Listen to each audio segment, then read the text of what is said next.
আসসালামু আলাইকুম, কেমন আছেন সবাই? দ্বীপ জেলা ভোলার অন্যতম একটি স্পট ড্রিমল্যান্ড পার্ক।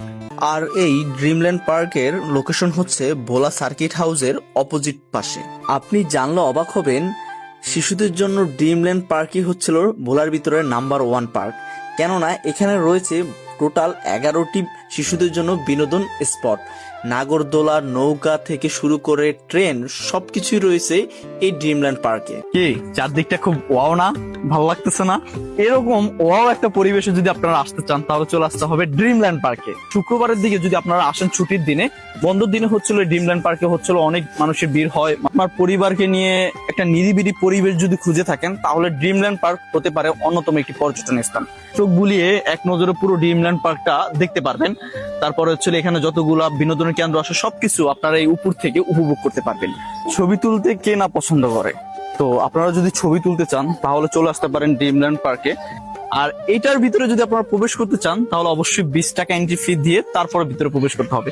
ভিতরে ছোট একটা ঝর্ণা আছে, দোলনা আছে, দোলনায় হচ্ছিল দোল খেতে পারবেন। তারপর হচ্ছিল গ্রামের যে পরিবেশটা ওইটা আপনারা ফিল করতে পারবেন। তো আপনারা যদি ড্রিমল্যান্ড পার্কের যে কোনো রাইডে যদি উঠতে চান, প্রত্যেকটা রাইডই কিন্তু 50 টাকা। এখানে যে ম্যাজিক নৌকা, প্যাডেল বোর্ড, তারপর নাগরদোলা, 50 টাকা দিয়ে তারপরে কিন্তু রাইড হচ্ছিল আপনারা উপভোগ করতে পারবেন। ড্রিমল্যান্ড পার্কে আপনার সন্তানদের নিয়ে আসলে এরকম একটা সুন্দর হচ্ছে হলো আনন্দকর মুহূর্ত পরিবেশ কাটাতে পারবেন। কারণ তারা কি সুন্দরভাবে হচ্ছে হলো যে বোর্ডগুলোতে রাইড করতেছে, তারা দেখলেই বুঝতে পারবেন। আপনাদের বাচ্চাদেরকে নিয়ে হচ্ছিল সপ্তাহে ছুটির দিনে হলো অন্তত ঘুরে বেড়ান।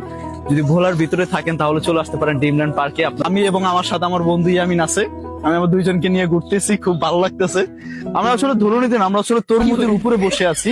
এখন তরমুজের বাম্পার ফলন চলতেছে, তরমুজের অনেক দাম, তরমুজ তো আমরা খেতে পাচ্ছি না, এই জন্য তরমুজের উপরে বসেই হচ্ছিল ঘুরতেছি। আপনারা যদি এই তরমুজের ফিল্ডটা যদি নিতে চান তাহলে চলে আসতে হবে ড্রিমল্যান্ড পার্কে। একটা কথা না বললেই নয়, রাতের দিকে এই ড্রিমল্যান্ড পার্কের সৌন্দর্য বৃদ্ধি পায় আরো 1000 গুণে। অনেক মজা হচ্ছে, অনেক অনেক। নতুন আরেকটা বিনোদন কেন্দ্র উঠলাম, যেটা হচ্ছিল ড্রিমল্যান্ড পার্কের কি বলে ট্রেন। যিনি প্রথমবার ট্রেনে করে কক্সবাজার যাচ্ছে, ট্রেনের শব্দ তো শুনতেই পাচ্ছেন আপনারা। 22 বছরের দুইটা শিশু চলে আসলো ভোলার ড্রিমল্যান্ড পার্কের কিড জোনে। আর এরকম আপনাদের ঘরে যে কোনো 22 বছরের শিশু থাকলে তাদেরকে নিয়ে আসবেন, আর এনে হচ্ছিল ভোলার ড্রিমল্যান্ড পার্কে কিড জোনে এনে ছেড়ে দিবেন। 100 টাকা দিয়ে 30 মিনিটের জন্য ছেড়ে দিবেন, তারপর তারা ঘুরবে, মজা করবে, দেন বাসায় চলে যাবে। সবচেয়ে আনন্দকর এবং মুহূর্তগুলা উপভোগ করতে পারবেন এই কাইকিং পয়েন্টে ঘুরে। আপনারা যদি আসতে চান অবশ্যই আপনি আপনার প্রিয় মানুষকে নিয়ে আসবেন এবং ঘুরে দেখবেন এই ড্রিমল্যান্ড পার্ক। কি সুন্দর পরিবেশ, আবহাওয়া, চারদিকটা ঘুরে দেখবেন, নিরিবিলি ভালো লাগবে। ঘুরে অ্যাক্সিডেন্ট করবো। আমার পিছনে হচ্ছে হলো এই বটগাছ, যেটা 100 বছর পূর্ণ হবে। বটগাছের সাথে হচ্ছিল যেই লাইটের ব্যবস্থাটা করেছে, এই জন্য সবচেয়ে বেশি সৌন্দর্য লাগে এখানে। বন্ধুদের নিয়ে এখানে আড্ডা দিতে পারেন। আড্ডার জন্য সেরা একটা জায়গা হতে পারে ড্রিমল্যান্ডের এই বটগাছ। রাতের বেলা সবচেয়ে ভালো লাগে এই বটগাছের যখন এই পাশটা হাঁটবেন বা নিরিবিলি যখন থাকবে তখন আসলে মনে হবে এটা একটা অন্য এক জগৎ।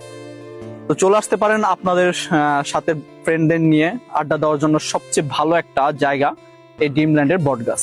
তো কারা কারা আসছেন এই ড্রিমল্যান্ড পার্কে অবশ্যই কমেন্ট করবেন, আর যারা আসেন না তারা অবশ্যই আসবেন। ধন্যবাদ, সবাই ভালো থাকবেন।